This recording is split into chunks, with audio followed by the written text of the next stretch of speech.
Audio Jungle.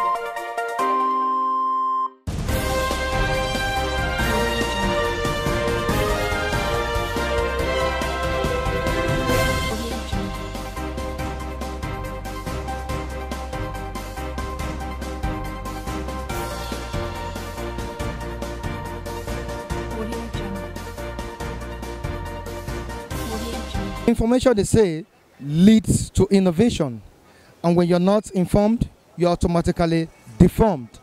This is Bystanders at Newsstands. I'm Michael Adekunle. On today's newspaper review, we have The Nation newspaper. Read The Nation newspaper saying something. Anger in Senate over troops death in Boko Haram attack. I repeat, anger in Senate over troops death in Boko Haram attack. And on the rider, it reads, committees to probe killings, welfare, lawmakers to visit officers. Committees to probe killings, welfare, and lawmakers to visit officers. We still have another headline here. Presidency knocks Jonathan's view on corruption. Presidency knocks Jonathan's view on corruption. These are what we have on today's headline on The Nation newspaper. Our reviewers are at the newsstands. Let's get them involved on this issue. I'll be right back.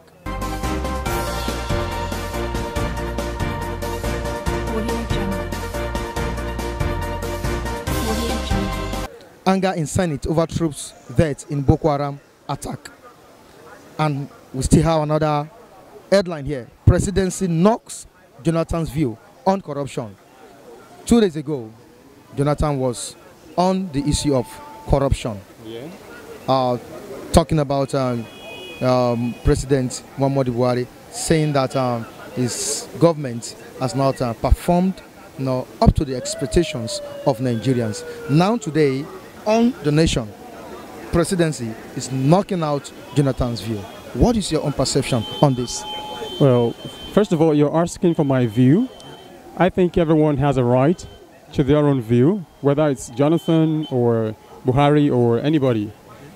So in my own view, I think I think Jonathan should be quiet because he's had his time. He's had about 6 years, and he hasn't done what he thinks he would have done. It's a lot easier to dream than to really do the things that you want to do when it comes to a country like ours, where you have people who are really, what you call the cabal. They are stronger than you. You're one person. It's democracy. You can't just stop them.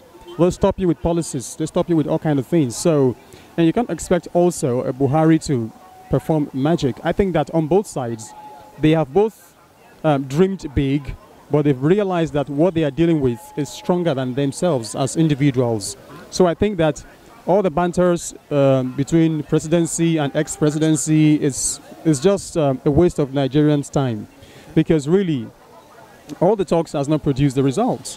So what's the point having argument? It's like two persons who couldn't come top in class, fighting over who came 7th and who came 8th.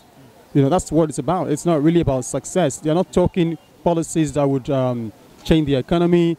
They are all trying to protect their present ambition, and those who have lost their ambition are crying over spilt milk, trying to gain it back. So it's all just ambition, chattering over ambitions in this country. And I think Nigerians should really wake up to that and tell them to shut up. What do you think about this present government? What can you say about it? Well, in all sincerity, I think the present government is trying its best. The best is just not good enough, because you're dealing with a system here, and not just the presidency, not the person. System has been built, and it's not designed to succeed. It's designed to fail. So when you're coming in, you can't expect to come into Babylon, through Babylon's power system, and expect that Babylon is going to allow you to destroy the power system that brought you in. You see, if you're going to change something about Nigeria, it's got to be the system that we operate in the nation. And so I think that this government is really trying its best. Every government has always done their best, depending on the level of greed they have, the level of self-centeredness they have, the level of ignorance they have, or knowledge, and all of those. But I think they are doing their best, but the best is so far below standard, so far below standard.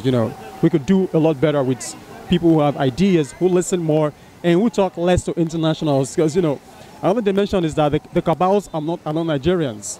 The stronger party who really call the shots. They are foreign nations who want to take your water, who want to take your power, who want to take your light, who want to take your oil, who want to take your people, and stuff like that. So any person that's going to be such a leader that's going to be making sense for this country has to be very much indigenous and focus on building stuff within Nigeria for Nigerians. Let's take a break from exporting and all of those for a while, or importing for a while, and build something here.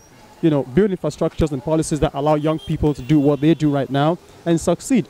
We are very good with the internet, for instance. We can export our ideas. Okay. We can export our, our initiatives and stuff, but we don't want someone who just comes in and is just trying to patch the system. We need a whole overhauling of the system. We need to have, the way we have churches everywhere and mosques everywhere, we need to have, human capacity development centers everywhere in that same capacity that we have churches. You have like millions of them. You have millions of centers like that, but you need to have those for human capacities being built, talent discoveries, assets management, people being trained, not necessarily school now. School is like 4 years. It's like a waste of time for a lot of people, apprenticeship. You spend 1 year, you master tailoring, you're a tailor now. Barbing, 6 months, you master it, you're a barber now, So they should allow people to go into vocational skills and really do those things. There's been lots of embezzlement on all this, but it's not happening. So I think the government is doing their best, but their best is like 1/10. It's poor. Very poor. Yeah. Can you compare it with the previous regime? The previous regime, well, Jonathan, I think Jonathan was Jonathan was a player in the sense that he was not really serious about being a national leader. You need to be ready to step on toes. He wasn't ready to step on toes. He was thinking, if I treat them well, maybe I'll get a chance again. Maybe they'll like me. Maybe I need their favors. He couldn't really stand for something and fight for it. He was not ready to die. And well, anyways, I don't blame him. Who's ready to die among all of them? None of them is ready to die. They all want to make something out of it.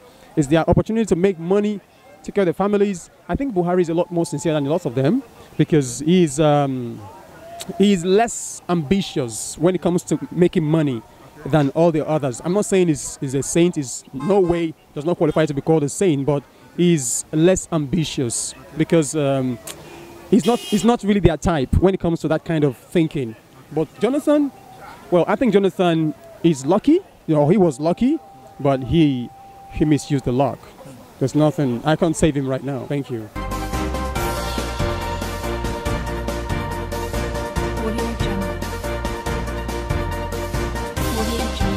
What will happen about corruption?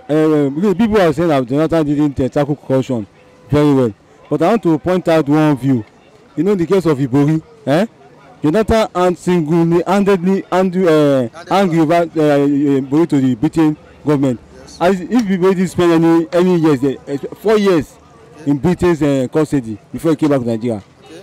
But as Ibori is from PDP, I've never seen a very specific, concrete APC person that this man have caught and be handed. That's where the fighting question. Obasanjo fight question and his party men. And then Sunday died in the cell. This guy, what is this guy name? This rich man, Bekwe, died in the cell. Many like that. And Balogun, they all suffer for this thing. But this man have not caught. Once you are APC, he will seem to free you. But once you are PDP, he will be tackling you and pursuing you left and right to your dog and everything, interviewing them. So now he's talking about Fauci. He has not, for me, I think a former president is right. Now, do you think Jonathan tackled corruption during his own regime? Jonathan didn't tackle corruption. Jonathan didn't cover corruption. So if he's not doing it, you can't blame him because he didn't put it ahead as a manifesto. But this present government promised ahead as a manifesto. Too much. Which Nigerians were expecting that he want to do something about it. That when he's doing it, that things will come down, things will be cheaper. Maybe the money we use it to invest on many things. But he failed. He didn't do that. Instead of that, he's opposing, catching the opponent, catching the opposition party. So that's where me have reached. Other people may view it other way, but me personally, that's where I've reached. And do you think this will affect them come 2019 election? For me, I can't. For me, to affect them. For me, I will not vote them. It has affected them for me. They call it hypocrite. You call them hypocrite. Somebody that you have a sin, you are covering your sin and exposing to another person's sin. Why can't you expose your sin and expose other people's sin so that people will know that you have tried, but you are exposing other people's sin and covering your sin? That is, it's not tackling it. Many things we have many things. Goje of Kano, nothing about it, nothing say about it. It's only Faoshe and PDP. What is PDP man? This man in Kwara Bond. They cover him because he's in APC now. So that is it. If not so, I should be happy with him.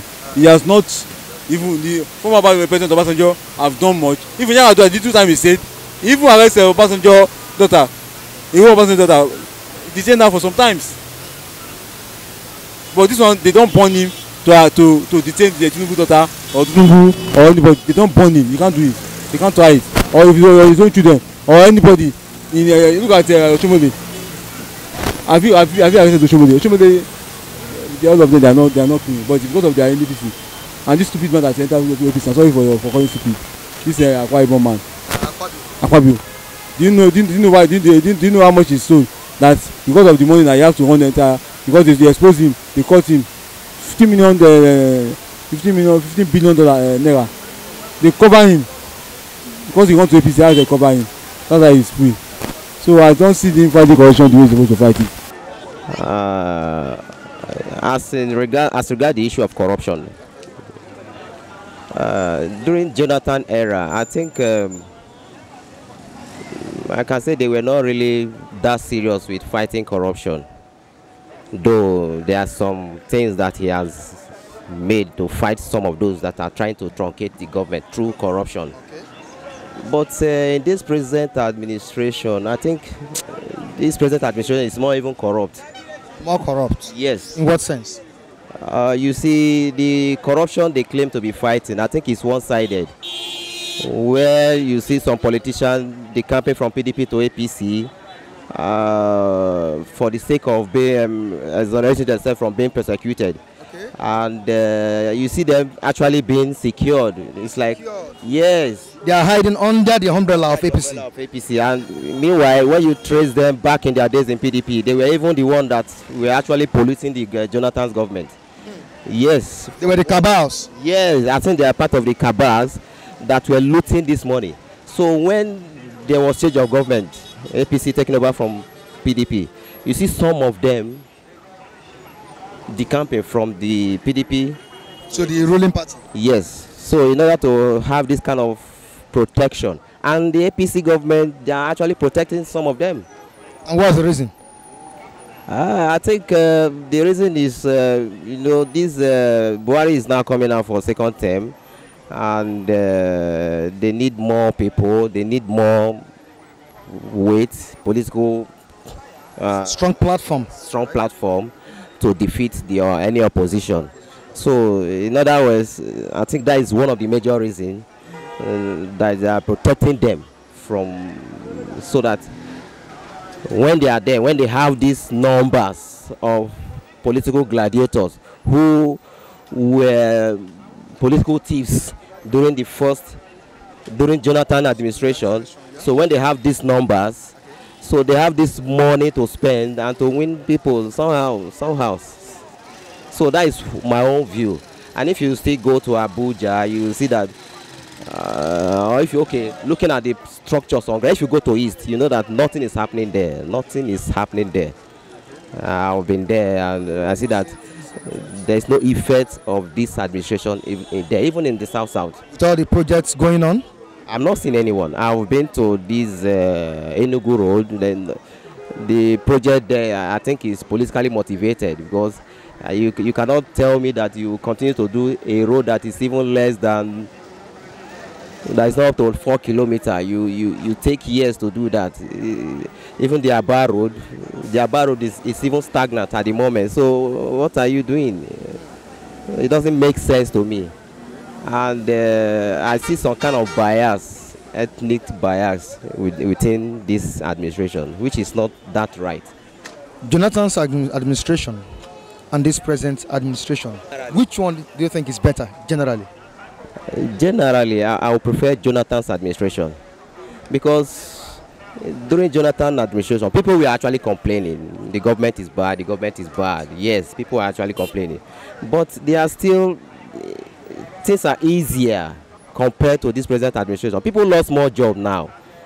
If you go to the banking sector, the insurance, multinational, people are losing jobs almost on a daily basis, which was not, which you can't even say that during Jonathan administration. Though people were still complaining, but things are still relatively okay. Though you can't satisfy when you are not perfect. That's when you are not doing things that is expected of you. People will criticize you. But I think the whole thing is even truncating at this moment. So it's even more confusing. Yes, it's even more confusing and more frustrating. So many families are being frustrated at the moment as I'm talking to you. So many families are frustrated. Even the people supporting APC, it's not well with them. Just that they are even, I'm telling you that some of them are even supporting this government based on what they will achieve at the end of the day. Not if you ask them inside from their own subconscious mind, they know that this government is somehow.